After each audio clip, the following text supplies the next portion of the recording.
नई सुबह की ऑडियो कॉलम सर्विस में खुश आमदीद। रोजनामा जंग से कॉलम पेश है अमरीकी सदर और गजा का चैलेंज। कॉलम निगार हैं अफजाल रेहान और आवाज़ है सलीम ताहिर की। अगर आप नई सुबह की ऑडियो लाइब्रेरी से मुस्तफ़ीद होना चाहते हैं या फिर हमारे साथ वॉलंटियर करना चाहते हैं तो विजिट कीजिए हमारी वेबसाइट www.naisubha.org naisubah.org। अरबी ज़ुबान का मारूफ मुहावरा है, जो जितना ज़्यादा बातूनी होगा उतनी ही उसकी गलतियां भी ज़्यादा होंगी।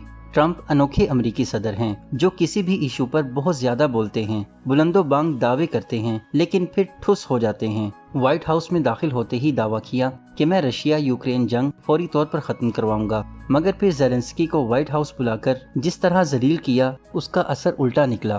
प्यूटन अमरीका और यूरोप के खिलाफ मजीद शेर हो गया। फिर हमास को धमकी दी कि मेरे हल्फ उठाने से पहले इसराइली यरगमालियों को रिहा कर दो, नहीं तो मैं गजा को तुम्हारे लिए जहन्नुम बना दूंगा। लेकिन शुनीद है कि 7 अक्टूबर 2023 के ये यरगमाली अभी तक हमास की कैद में हैं। ट्रंप ने ईरान को धमकी दी कि गैर मशरूत सरेंडर कर दो, नहीं तो मैं तुम्हारा हशर नशर कर दूंगा। लेकिन उन्होंने अमरीका के लाडले बच्चे इसराइल की वो धुलाई की कि ट्रंप को दिन में तारे नजर आने लगे। ईरानी एटमी तंसीबात को तबाह करना इसराइल के बस में नहीं था। इस पर ट्रंप को अपने भारी बम्बार बंकर बस्टर का इस्तेमाल करना पड़ा और नेटो समिट में कहा कि मैंने ईरानी एटमी तंसीबात पर बमबारी करवा के जंग रुकवाई है। अब इसका अपने मीडिया के साथ झगड़ा चल रहा है कि ईरानी एटमी तबाही पूरी हुई या अधूरी। ट्रंप ईरानी एटमी प्रोग्राम की कुल्ली तबाही का जितना बड़ा दावा कर रहे हैं वो दुरुस्त नहीं। एटमी तंसीबात की तबाही जरूर हुई है, लेकिन इन हमलों से पहले खुद अमरीकियों ने ईरानियों को आगाह कर दिया था, जिस पर वो 400 किलोग्राम अफजुदा यूरेनियम को निकालकर महफूज जगह पर ले गए। इस सारी बहस में जायजा लिया जाए तो अमरीकियों का असल इशू खामनाई रजीम है, वरना ईरान तो वही है जिसे शाह के दौर में खुद अमरीकी सदर आइजनहावर ने जोहरी टेक्नोलॉजी मुहैया की थी। ट्रंप तो वैसे भी जंगों के खिलाफ हैं या फिर फ्रेंडली वॉर पर यकीन रखते हैं। यही वजह है कि उन्होंने ईरान पर हमले से कबल ईरानियों को आगाह कर दिया, फिर कतर के जरिए खुद ईरानियों से मामला तय किए, उन्हें अपना गुस्सा निकालने का पूरा मौका दिया कि वो दोहा में अमरीकी अड्डे पर इतने ही मिसाइल फेंकें जितने अमरीकियों ने ईरानी एटमी तंसीबात पर बम मारे।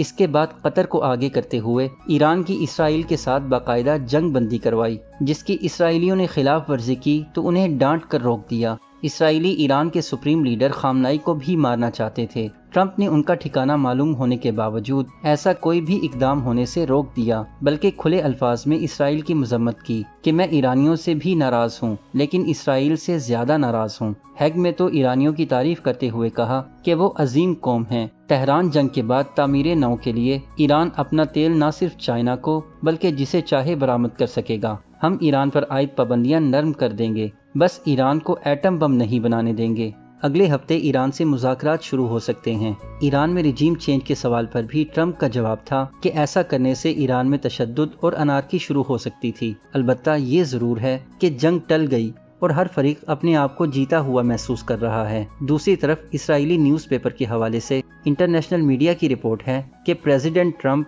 और प्राइम मिनिस्टर नेतन्याहू के दरमियान अगले 2 हफ्तों के अंदर गजा जंग बंदी के हवाले से एका हो गया है। ये वाकई बहुत अहम और मस्बत रिपोर्ट है, क्योंकि हमारे लोग गजा जंग के हवाले से ईरानी क़यादत पर यह तनकीद कर रहे थे कि उन्होंने अमरीकी सदर की तजवीज़ पर जंग बंदी कबूल करते हुए इसे गजा के साथ नत्थी क्यों न किया। इस रिपोर्ट के मुताबिक 4 अरब ममालिक, जिनमें मुत्तहिदा अरब अमारात और मिस्र भी शामिल हैं, हमास की जगह गजा में मुश्तरका कंट्रोल संभालेंगे। तमाम इसराइली यरगमालियों को आज़ाद करवाते हुए हमास क़यादत को जिलावतन कर दिया जाएगा। गजा से निकलने वाले फ़लस्तीनियों को कुछ नामालूम ममालिक में बसाया जाएगा। सऊदी अरब और शाम इसराइल के साथ सिफारती ताल्लुक कायम करेंगे। दीगर अरब ममालिक भी इनके नक्शे कदम पर चलेंगे। अमरीका वेस्ट बैंक के कुछ हिस्सों पर इसराइली इख्तियार तस्लीम कर लेगा। दरवेश की नज़र में मामलात इतने सादा नहीं जिस तरह इस मुबैना रिपोर्ट में बयान किए गए हैं। हमास को हटाकर गजा का कंट्रोल किसके हवाले किया जाए? अरब ममालिक अमूमी तौर पर इस हवाले से महमूद अब्बास की क़यादत में कायम वेस्ट बैंक की फ़लस्तीनी अथॉरिटी का नाम पेश करते रहे हैं।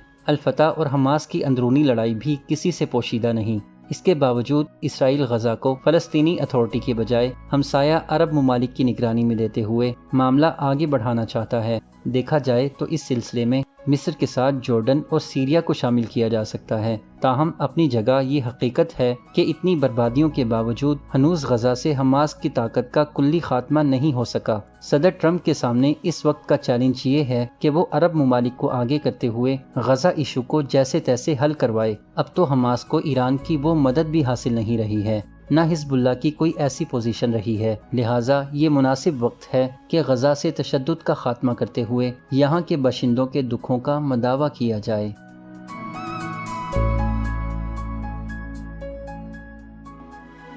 یہ معلوماتی مواد نئی صبح کی جانب سے پیش کیا گیا۔ اپنی آراء کے اظہار کے لیے کامنٹ کیجیے یا ڈسکرپشن میں دیے گئے رابطے کے ذرائع استعمال کیجیے۔